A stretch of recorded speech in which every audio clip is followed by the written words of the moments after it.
Welcome to Tablet Talk, presented by LECOM. I've got Drew Stafford here. It's awesome to see you, man. You look great. Put it in there. Yep.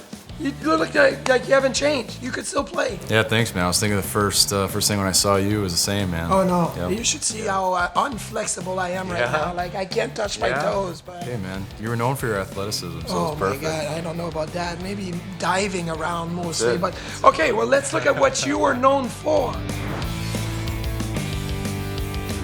Playing the New York Islanders here.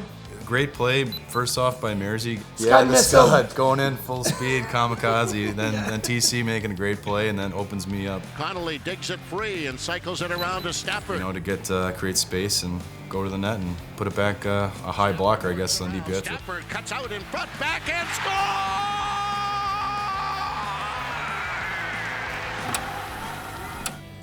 So it was kind of a backhand snap. Like a lot of time on the backhand, people like sweep it. Yep. But you kind of snapped it.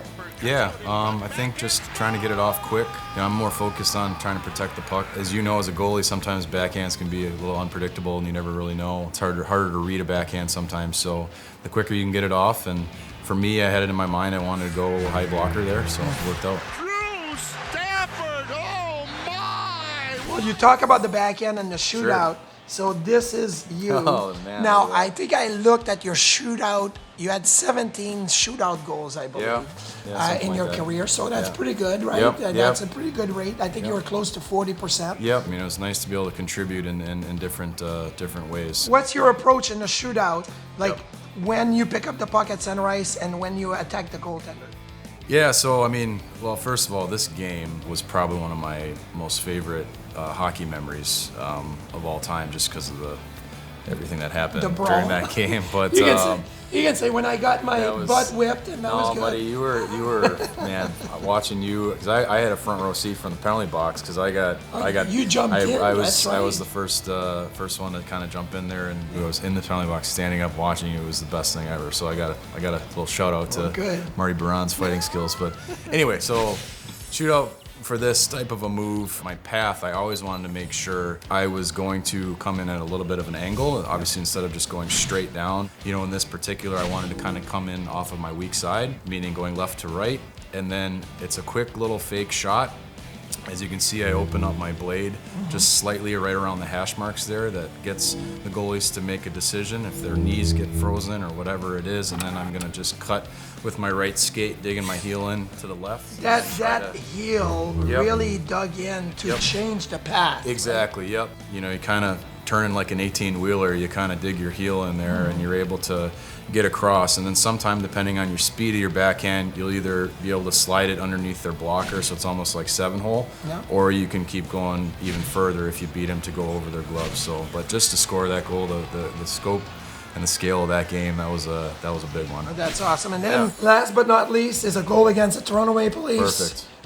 Beating the Leafs was always kind of a source of pride. Oh yeah. We had some games here at home that were fantastic, because you get a lot of Toronto fans that would come down too. So you could hear both sides going, and every time that we beat the Leafs at home, that was a special. So you get in on a bit of a 3-on-3. Yep.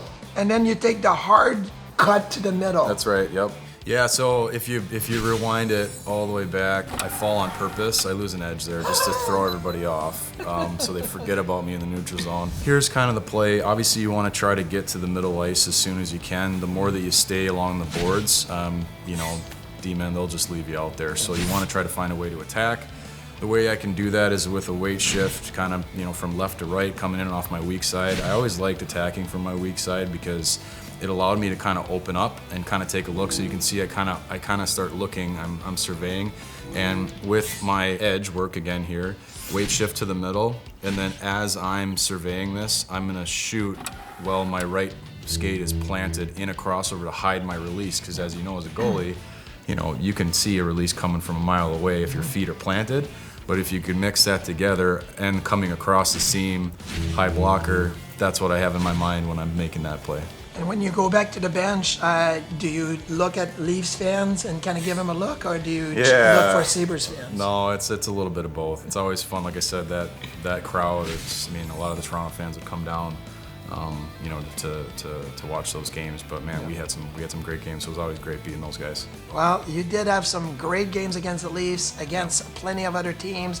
It was awesome playing with you, and you had a fantastic career. So thanks, man. thanks for doing this. That was awesome. Appreciate you, buddy. Thanks.